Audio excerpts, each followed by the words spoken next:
Bienvenue dans cette série que j'inaugure, bienvenue dans cette série en immersion. Je fais beaucoup parler mes invités thérapeutes de leur parcours, de ce qui les a aidés sur leur chemin. Alors aujourd'hui, j'ai envie de partager avec vous ce qui m'aide à avancer et à grandir. Pour cette série en immersion, je vous emmène avec moi lors d'un stage de méditation que j'ai vécu au mois d'août en Ardèche. Alors comme d'habitude, vous le savez maintenant, si vous aimez la petite voix, vous pouvez me le dire en laissant de bonnes notes et des commentaires sur votre plateforme de podcast favorite. C'est comme cela que je remonte dans les classements et que de nouveaux auditeurs pourront découvrir la petite voix. Allez, installez-vous confortablement, fermez les yeux, prenez une bonne inspiration. La petite voix en immersion, c'est parti!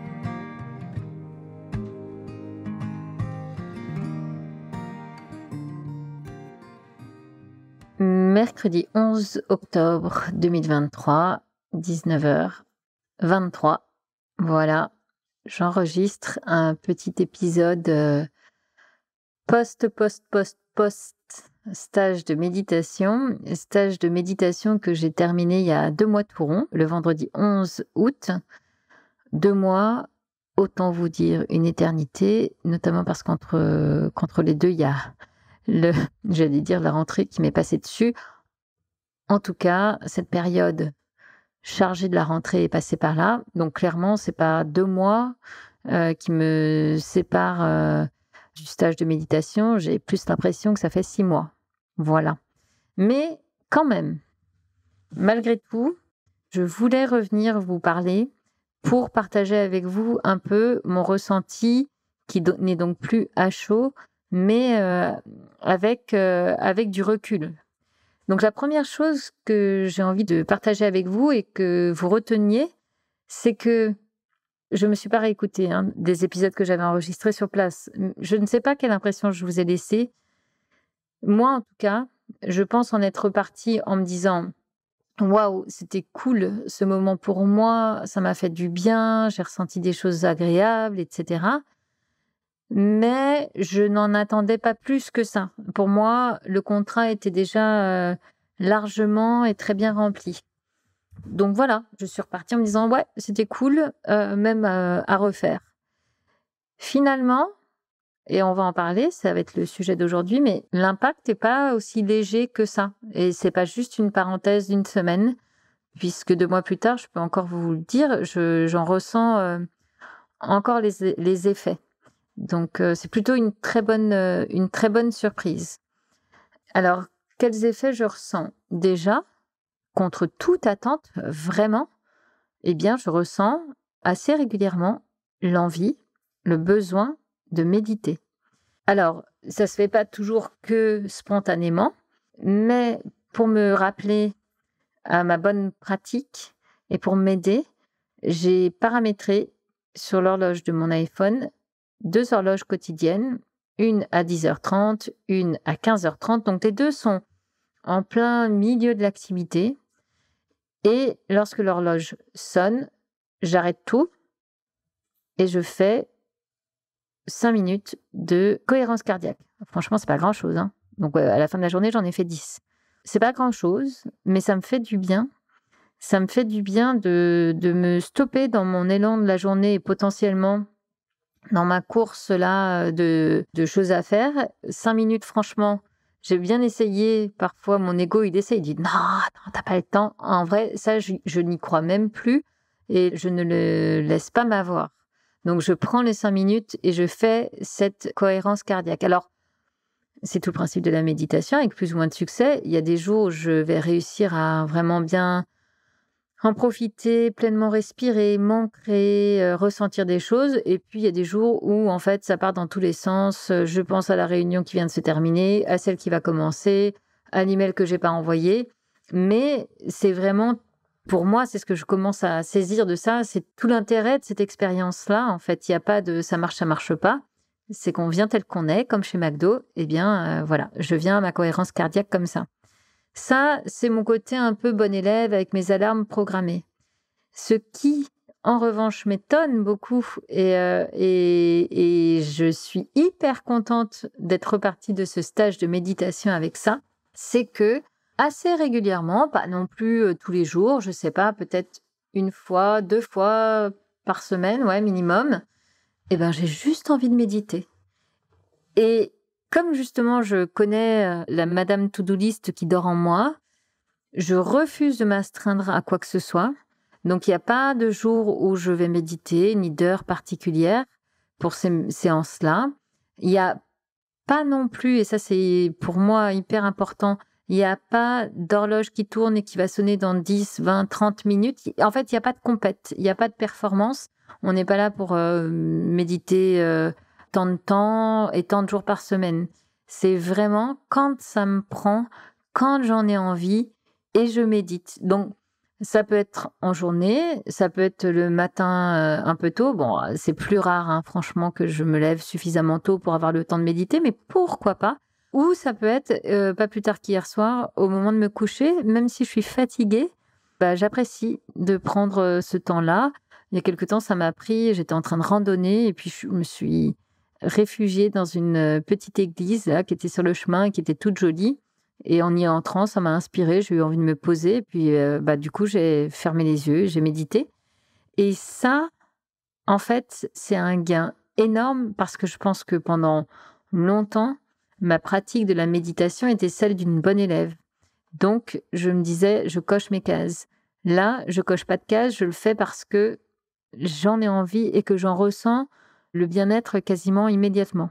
Parce que je me fais mon auto-exercice de méditation, mais mon petit plaisir maintenant dans la méditation, c'est je sais pas comment le formuler. C'est comme si, quand je médite, je m'installe en moi. Je m'installe confortablement dans mon corps. Et en fait, je vais souvent passer la séance à juste écouter ce qui est en train de se passer dans le corps. Et c'est hyper drôle de constater à quel point il se passe des choses nombreuses. Et du coup, je vais être installée. Souvent, ça va être plus à l'endroit de la respiration. Je vais commencer par cet endroit-là. Et puis tout d'un coup, je vais sentir un tout petit fourmillement au bout d'un doigt. Donc, je vais aller là-bas. Et puis après, peut-être un petit inconfort, un étirement dans la cuisse. Hop, j'y vais. Et il y a vraiment cette idée d'être juste là, d'aller visiter. Je ne sais pas si c'est très réglementaire dans les techniques de méditation, mais personnellement, j'adore faire ça. Voilà. Donc voilà, comme quoi j'aurais pas pensé, mais je suis ressortie de ce stage de méditation avec cette envie de méditer. Et vraiment, j'insiste sur la notion d'envie qui est très loin de la to-do list. Et ça, c'est génial. Et puis, le dernier point que je veux partager avec vous sur les effets de ce stage et puis sur le fait de continuer à pratiquer maintenant un peu, c'est en fait l'impact que ça a sur, ma vie en termes de je suis lucide, je vois les choses avec clarté, je ne suis pas tête baissée et j'arrive toujours à faire le petit pas de côté qui va me faire du bien et potentiellement voir les choses sous un autre angle. Et alors ça m'accompagne fort, depuis le mois d'août là. Et je dois avouer que j'y ai gagné énormément en quoi d'ailleurs? En charge mentale déjà, et en lucidité et en capacité en réalité à lâcher prise, même si c'est un grand mot, etc. Mais il y a vraiment ce truc de réussir à, oui, à faire le pas de côté, de se dire, ok, la situation en ce moment elle est comme ça, pour X raisons, elle ne me plaît pas. Qu'est-ce que je peux faire pour que ça change? Voilà. Et en fait, et je pense que comme je suis, il paraît, hein, moi je vous raconte juste ce que les gens me disent, mais il paraît que je suis un peu têtue. Et donc moi j'ai tendance à m'accrocher à différents projets ou quoi, les choses qui me semblent importantes. Et ben là, et ça c'est vraiment merci la méditation.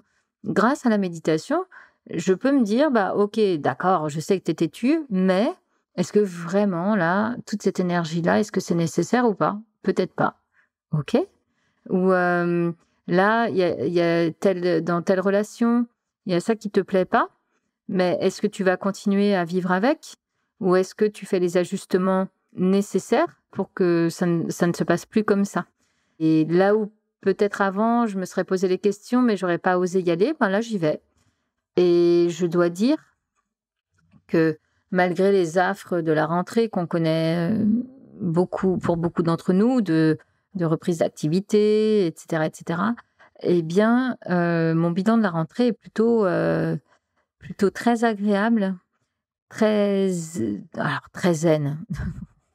Je suis en train de vous mentir, je suis pas du tout zen. C'est pas mon tempérament, mais il y a quelque chose de très calme et il y a quelque chose aussi de retour sur soi très agréable, de petit cocon. Et tout ça, vraiment, je pense sincèrement que c'est très lié à ce stage de méditation et au fait que j'arrive à pratiquer plus régulièrement maintenant. Donc voilà ce que je voulais partager avec vous sur ce bilan 2 mois après. Ce qui m'amuse en fait, c'est que la méditation, mais comme plein d'autres outils de développement personnel dont j'entends régulièrement parler, je savais que c'était un truc génial et qu'a priori, ça aidait à faire et à vivre des choses, mais vraiment, je gardais ça un petit peu loin de moi, ou alors, si je le faisais, c'était en bon élève, mais pas en étant convaincue. Bon, maintenant que je suis passée un peu de l'autre côté, j'ai l'impression de passer pour la grande méditante. J'espère que c'est pas le cas parce que j'en suis très très loin.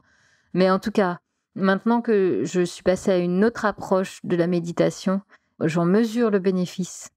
Et je me dis, effectivement, cet outil est assez incroyable. Et encore, je n'en suis qu'aux prémices. Donc voilà, je boucle la boucle de cette série sur le stage de méditation. Et encore, je boucle la boucle presque, puisque vous entendrez ces prochains jours les témoignages de 2 participants au stage et également une interview avec Sandrine, qui était ma prof pendant ce stage de méditation.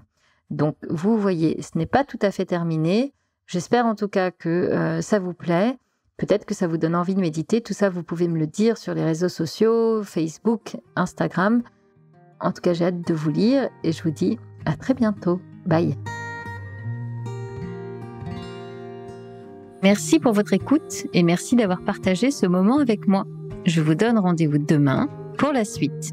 Si vous souhaitez prolonger l'échange, voir les photos de ce stage, alors je vous donne rendez-vous sur Instagram et Facebook. Vous me trouverez tout simplement en recherchant La Petite Voix, le podcast. À bientôt!